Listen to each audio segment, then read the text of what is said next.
darbaa jiru dhugaa yookaan haadhaaf abbaa ofii hin argu.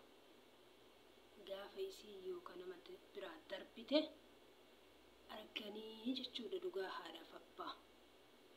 Batalayyi dhugaa haadhaa. Hadha seenaa kan gara nama nyaattu yookaan qalbii nama cabsitu bitadhee dhufe. Mucayyoo hiriyyaa tiyyaa wajjin haasa'ee hiriyyooma yaani baay'ee waan akkasitti waloonni hin qabnu. Haa ta'u ilma namaa tokko gaafa wajjin haasofte waa hedduu keessaa hubatta, waa hedduu irraa hubatta, waa hedduu gadda hedduu irraa qoodamtas waan qoodamuu dandeettu yoo ta'e. Assalaamu alaikum warahmatullahi wabarakatuh. Salaamtaan daganne obboleeyyan keenya jirra jirtu akkam fayyaa keessanii. Miira keessa galee dhufee dhugaa dubbachuu fi haasa'ee nama wajjin haasa'ee ture. Haasa'ee san keessa maaliif miira galtee yommuu faarisachuun keessaniin oolamu? Ilmi namaa hin deema malee gubataatuma deemaa jechuudha. Laalataatuma deemaa jechuudha. Kanumaafuu hadhamee waan qabadhee dhufe kana isinii fida obboleeyyan kiyya. Anamma reefuma tana nama wajjin haasayaa ture. Mungkin haasaya kana yoo xiqqaate mungkin walakkama sa'aatii haasa'e. Haa ta'u waa'ee galaa kanaa irratti, waa'ee gara biyyaa imaluu irratti hin jira mitiire kanuma kana haasa'ee ture. Haasawa kiyya kana keessatti namni gaafa galuu hedduu waa hedduu haasaya. Haa ta'u nama kana yoo quuqama isaa keessatti arguu hin dandeettu jechuudha. Yoo haasofte quuqamaaf dhukkuba hedduu baafata namni gariin waan isa keessa jiru jechuudha. Ani alhamdulillahi gaa'ila sooradhee naan jette hiriyyaan tiyyatun. Hayyee gaa'ila horattee alhamdulillahi rabbii olii si haa galchuu, rabbiin afaan tokko si haa godhuu jedhee eebbiseeni. Amiin jettee amiin jennaan hayyee maashaallah akkamii haala gammachuu keessa jirtaanii jennaan alhamdulillah garuu waa lama dhabee naan jette. Waa lama dhabee. Wanni yookaan maal akka jedhe isin himuun beeku baay'ee booyaa ture isii wajjin jechuudha. Waa lama dhabee jennaan waa lamaan garuu siin gahuu naan jette. Waa lama qofaan siin gahuu naan jette. Maali wanni ati na hanqatte? Maali rakkinni kan kee jennaani? Waa lama dhabuun kiyya haadhaaf abbaadha jette. Haadha hin qabdu abbaa hin qabu. Kana takkittitu si biraan hambisee naan jette. Anaaf ati tokko masila. Hadha ammoo san qofatu narraa hanqatee naan jette. Yaa obboleeyyan kiyya. Warri keessattuu haadhaaf abbaa qabnu. Batalayyi. Haadhaaf abbaa jechuun markaba jiruuti.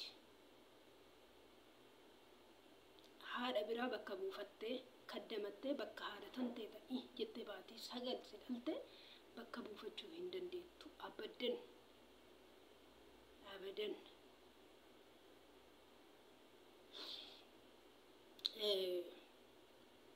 Namni amma yeroo kana sa'atii kana haadhaaf abbaa qabdu toletti oli. Toletti olu keessatti yeroo ammaa kana keessatti namni jiruu ofiiyyuu dadhabee jira. Yookaan gaafa bultii horattee yookaan abbaa haadha tantee toletti oluu dhabuu dandeettan dhiifta. Garuu ammoo hafuura nagahaatiin salaamtaa gaarii biraan hin dhabin. Xiqqaattullee salaamtaa wajjin waan dhabiniif. Gaafa laalattee ammootu akkana dubbatta. Gaafa gaa'ila horattu gaa'ila kiyya kana keessatti odoo gammachuu fi gadda na argitee jiraatte odoo na argitee duutee jiraatte jettee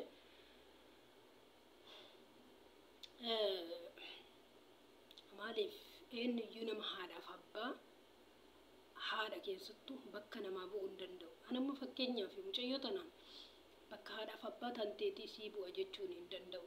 Yoo bakka obboleettii taate malee haadhaaf abbaa jechuun gaafa jarri kaate waa hedduutu nama biraa ka'a. Waa hedduun nama biraa ka'a. Maaliif jennaan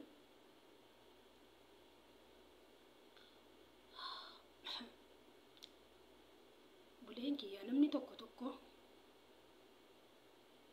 namootuma biyyaa bahee malee hin dalagataa malee Neema haadhaaf abbaa tana toltaa oltummaa haadhaaf abbaa tana nama hin beekne jira.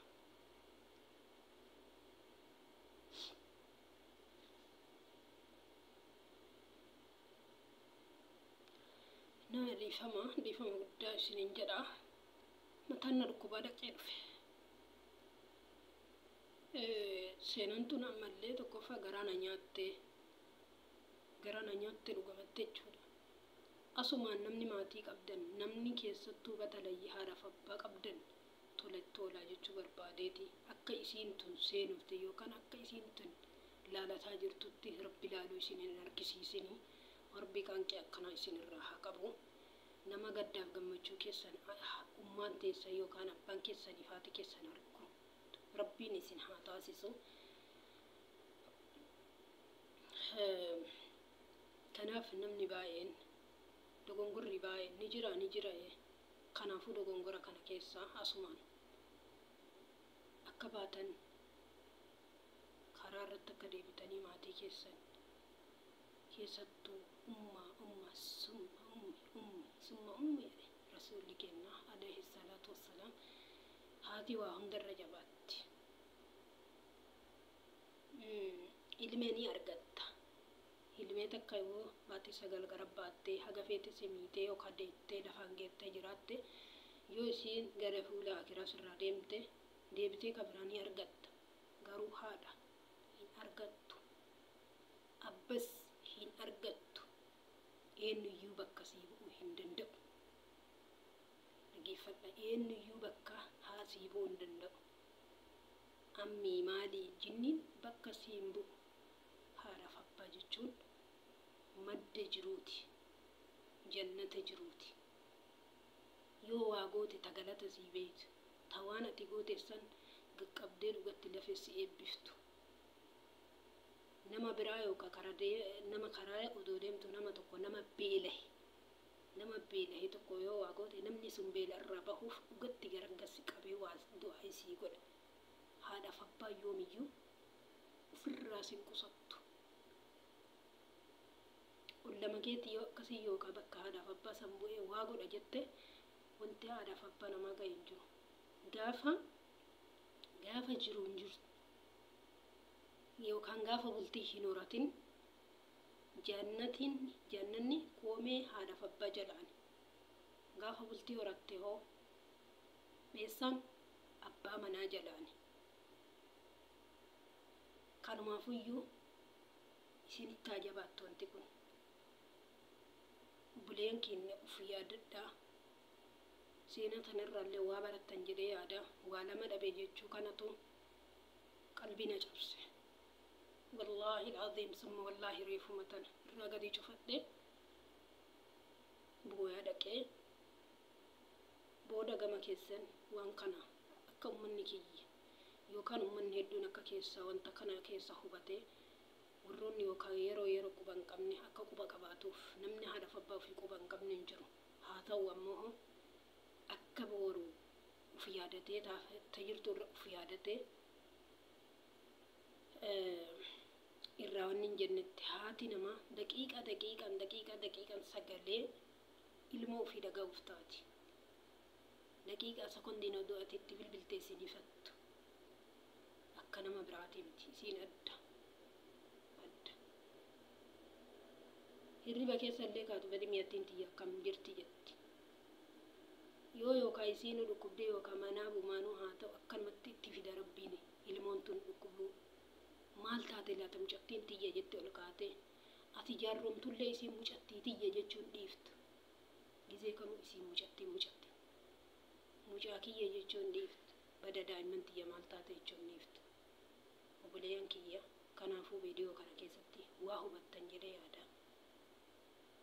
Akka obboleettiin ta'e nama doofte kanatti yookaan itti dabdeetii miti bultii gaa'ila horatte keessatti kana dubbatte malee yookaan miidhamteetii miti.